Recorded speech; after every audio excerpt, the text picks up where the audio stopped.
Salut tout le monde, bonne année à tous, même si on sait qu'elle sera merdique, mais au moins c'est fait. Donc voilà, je suis de retour aujourd'hui pour cet audio, sachant que comme vous le savez, ceux qui me suivent, voilà, en ce moment j'en fais pas. En ce moment je suis en pause de YouTube, mais bon, ça peut m'arriver de revenir de temps en temps comme ça par période. Donc cette vidéo ne marque pas mon retour, hein. Mais, sait-on jamais, peut-être que si jamais vous me faites, rebondir en commentant et en m'inspirant, ben, peut-être que ça m'amènera à produire d'autres audios encore. Mais voilà, je tenais quand même à préciser ce point-là avant toute chose et ceux qui tomberaient sur un de mes audios pour la première fois, ben, soyez quand même les bienvenus. Donc, par où commencer cet audio? Sachant qu'il s'agit d'un vaste sujet. Alors c'est pas le sujet le plus important, mais c'est quand même assez, comment dirais-je? Assez révélateur de, plusieurs choses qui ne vont pas en France. Pas uniquement d'un point de vue sportif, mais d'un point de vue, je dirais, institutionnel. Et donc, le sujet est vaste. Je voulais déjà en parler il y a un mois de cela, ou un peu moins d'un mois, à la fin de la dernière, coupe du monde. Coupe du monde qui a vu l'Argentine s'imposer face à la France en finale. Bon, alors oui, l'équipe de France est de nouveau, arrivée en finale, sauf que cette fois, ils ont perdu. Pour ceux qui étaient là à mes tout débuts, j'ai commencé en 2018. J'ai commencé peu de temps avant que la France ne remporte sa deuxième coupe du monde. À l'époque, que vous avais-je dit? Moi et d'autres d'ailleurs, hein. Cette équipe, elle a eu de la chance. Didier Deschamps, c'est quelqu'un avec une immense chance, que ce soit en tant qu'entraîneur ou même en tant que joueur à l'époque. On nous vante les mérites, d'un Didier Deschamps, qu'on nous vendrait, tel un grand stratège, le Jules César, le Napoléon du football. Attention, il a toujours des plans qui fonctionnent. En fait, non. À chaque fois, il tombe sur les meilleurs joueurs, sur les meilleures équipes. Quand, l'Olympique de Marseille, était en pleine forme à l'époque, et ben, il était là et il a gagné la Ligue des champions avec. Quand l'équipe de France, était en pleine forme avec des joueurs comme Zinedine Zidane, et cetera, eh bien, il était là et il a gagné. Mais voilà, Didier Deschamps, c'est 0 but, 0 passe décisive, hein. Donc et ne venez pas me raconter que dans le jeu, il était présent, il apportait. Moi, j'ai vu les matchs, hein, même si j'étais très petit, mais je les ai revus par la suite. Je ne l'ai jamais trouvé, si extraordinaire que ça en tant que joueur. Et en tant qu'entraîneur, alors certes, il y a les résultats, il y a les chiffres, mais quand on regarde le jeu produit par, l'équipe de France sous l'ère Deschamps, en fait, on s'aperçoit d'une chose, il y a aucun jeu. Cette équipe n'a absolument aucun jeu, c'était déjà le cas en 2018 et ça s'est empiré en 2022. Sauf qu'il y a un élément qui permet à Deschamps de faire, illusion. Cet élément s'appelle Kylian Mbappé. Parce qu'on est une équipe qui ne fait que défendre, une équipe qui ne fait que cafouiller, que casser les tibias des joueurs adverses et qui essaye de jouer les contres en s'appuyant sur la vitesse de certains joueurs, notamment Mbappé qui, contrairement à un Coman ou un Dembélé, a la vitesse, mais également la finition, ce que n'ont pas vraiment les 2 autres joueurs, que je viens de citer. Mais le jour où Mbappé, se fâchera ou sera fatigué ou tombera malade, ce que je ne lui souhaite pas, ou se blessera, là Didier Deschamps, il pourra plus rien faire. Et puis il y a autre chose que j'avais dit en 2018. J'avais dit que le football international, de maintenant, que ce soit maintenant ou il y a 4 ans, hein, peu importe, c'est pas si éloigné que ça, n'a plus le même, niveau que le football international d'il y a 15-20 ans. Moi, je me souviens des coupes du monde 2006, la coupe du monde 2002, même la coupe du monde 2010, où les équipes étaient tout simplement monstrueuses. Tu prends la France de 2006, elle bouffe la France de 2022 et même la France de 2018 qui était championne du monde. Tu prends l'équipe d'Argentine, tiens. L'équipe d'Argentine, je m'en souviens à l'époque des Tevez, Riquelme, Crespo. Messi, il était déjà là, Messi, en 2006. On a tendance à l'oublier. Elle est plus talentueuse que l'équipe d'Argentine de 2022 qui est championne du monde. Bravo à eux encore et en ce qui me concerne, je vais pas cacher ma joie. Parce que oui, les amis, je ne voulais pas que l'équipe de France gagne pour la deuxième fois de suite. Sauf que cette fois-ci, c'était différent. Cette fois-ci, contrairement à 2018, j'ai quand même soutenu un peu l'équipe de France au début de la coupe du monde. Pourquoi?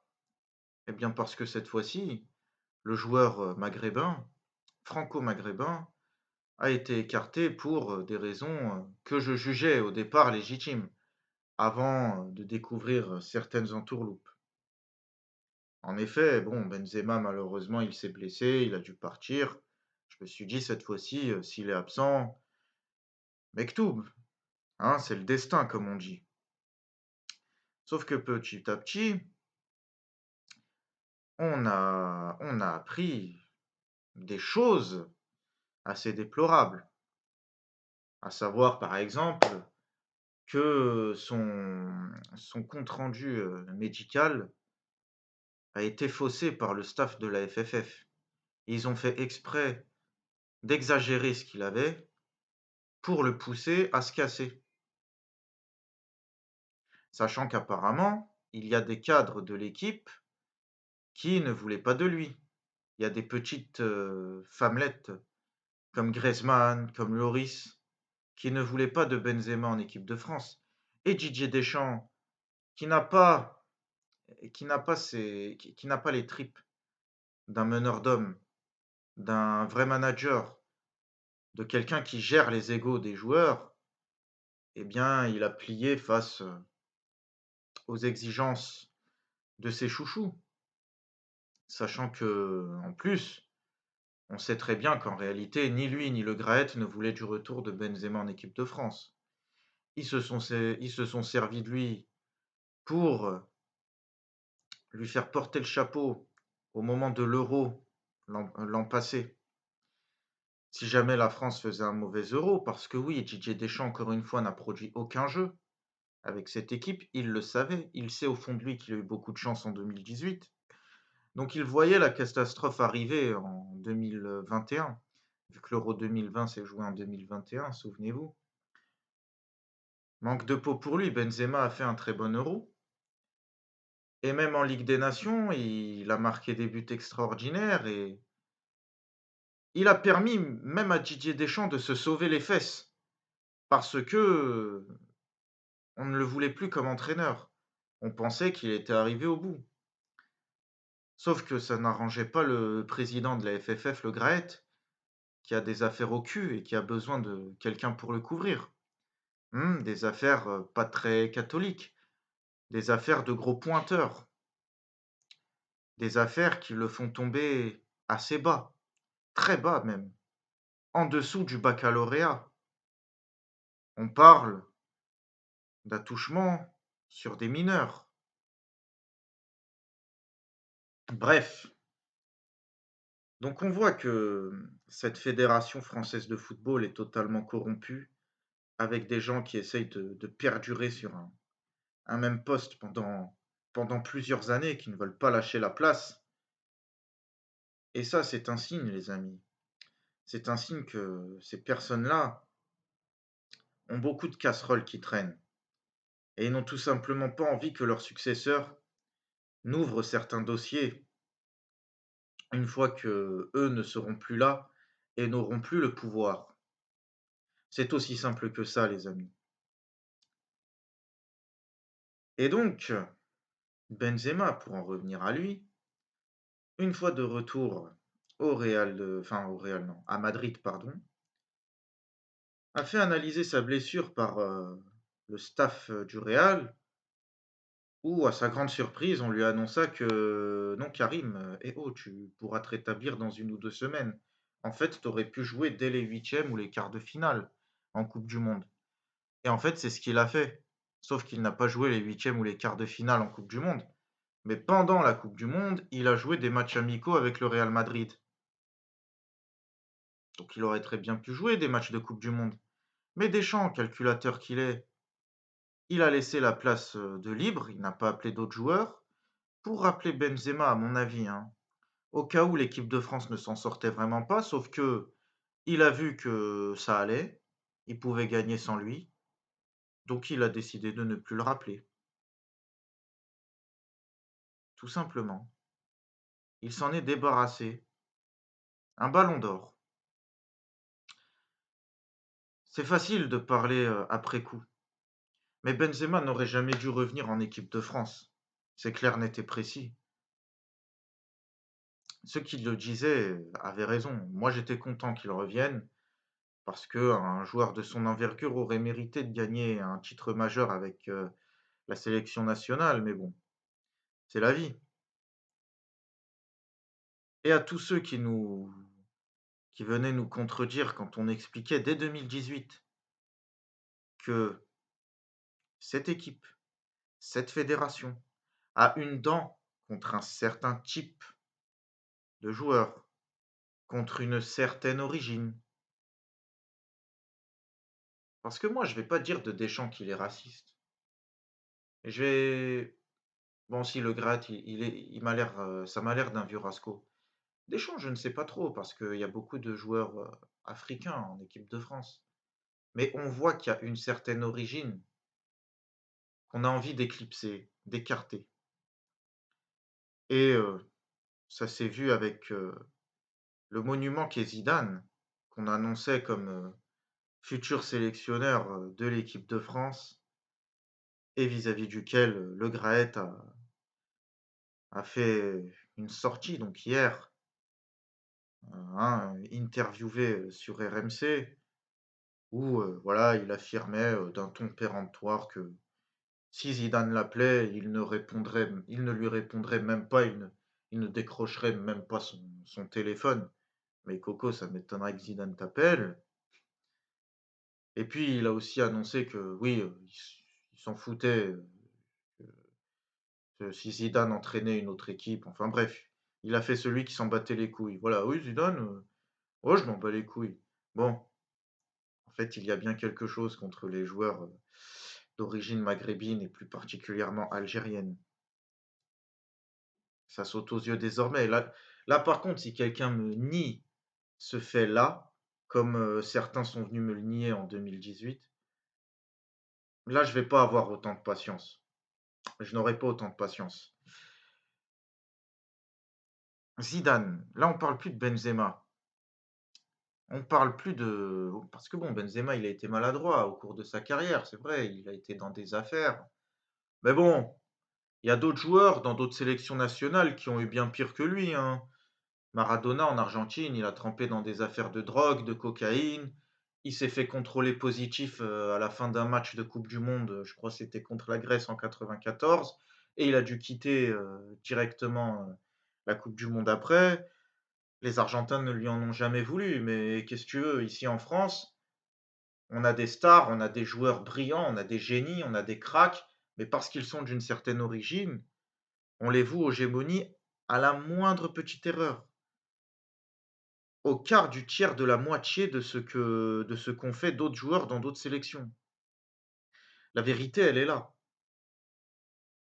Et en ce qui me concerne, tant que le sélectionneur de l'équipe de France s'appellera Didier Deschamps et le président de la Fédération française de football s'appelle Noël Le Graët, en ce qui me concerne, je n'éprouve plus rien pour cette équipe.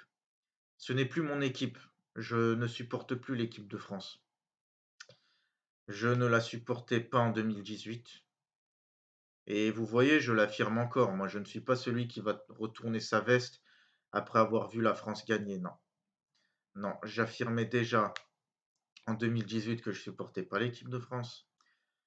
En 2022, c'est toujours le cas. Et celui qui dit ça, c'est quelqu'un qui, enfant, a pleuré quand l'équipe de France a perdu en 2006. D'accord? Donc c'est triste au fond. Je vais pas m'en réjouir. Enfin, je vais pas m'en réjouir. Si, je me réjouis, de la défaite de l'équipe de France cette fois. Hein, cette fois-ci, quand quand la France a perdu en finale, belle finale d'ailleurs, j'ai aimé, j'ai pas du tout pleuré, au contraire, j'étais plutôt content même. Heureusement, avec le recul, heureusement que j'ai pas fait d'audio à ce moment-là. Ça aurait été n'importe quoi.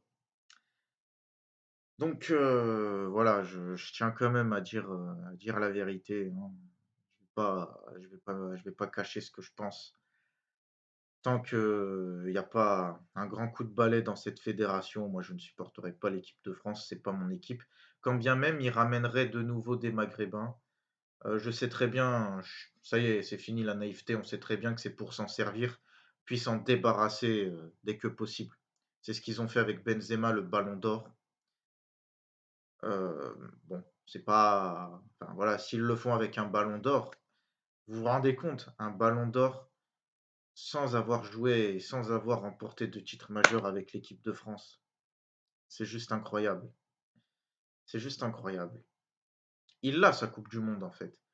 Parce que oui, 1 ballon d'or et 5 ligues des champions, ça vaut bien une ou 2 coupes du monde, sachant qu'en fait, en termes de niveau, aujourd'hui, en 2022, la Ligue des champions est au-dessus de la coupe du monde. C'est pas comme il y a 20 ans, comme il y a 30 ans, comme il y a 40 ans. La différence, c'est que la coupe du monde, ça se joue une fois tous les 4 ans, donc ça a gardé son prestige, tandis que la Ligue des champions, ça se joue une fois par an, donc oui, c'est peut-être moins prestigieux, mais en termes de niveau, footballistique, tu as les meilleurs joueurs du monde entier qui la jouent, la Ligue des champions. Dans les meilleures équipes, aujourd'hui, les grands clubs européens sont meilleurs que les sélections nationales. C'était peut-être pas le cas en en 98, en 2002, 2006. Aujourd'hui, c'est le cas. Enfin bref, je suis quand même content, de la réaction de certaines personnalités qui ont pris la défense de Zizou contre Le Graët. Bon, peut-être que ça va donner, un un coup de main, ça va impulser, le grand coup de balai, qu'on attend dans cette fédération. Peut-être que ça va inciter à faire le ménage, parce qu'il s'est cru tout puissant, en fait, Le Graët. Il a cru qu'il pouvait même parler de la légende Zinedine Zidane. Sauf que ça va. C'est vrai que les Français ont tendance à avoir la mémoire courte, mais concernant Zidane encore ça va. Ça va, ça va. Il y en a quand même qui ont retenu, ce qu'a fait Zizou. Parce que oui, Zidane, si la France était encore respectée il y a une vingtaine d'années, c'était par rapport à Zidane. C'était lui la star. Quand on pensait à la France, on pensait à Zidane. D'accord? Voilà. Donc voilà les amis, je peut-être, interviendrai-je de nouveau, ce qui n'est pas sûr, hein, encore une fois, je cette vidéo ne marque pas mon retour, mais ça fait du bien quand même, de s'extérioriser un peu. C'est un sujet qui me tenait à cœur. J'ai eu la flemme d'intervenir, directement, à la fin de la coupe du monde. Bon, comme il y a eu le Graët qui a osé parler de Zizou, bon, finalement c'est fait. Bah, n'hésitez pas à dire ce que vous en pensez si vous voulez que je fasse de nouveaux audios et que voilà, il faut me faire rebondir en fait. Il faut me faire rebondir sur le sujet. Sinon, ben, ça fait plaisir quand même. Allez, ciao les amis.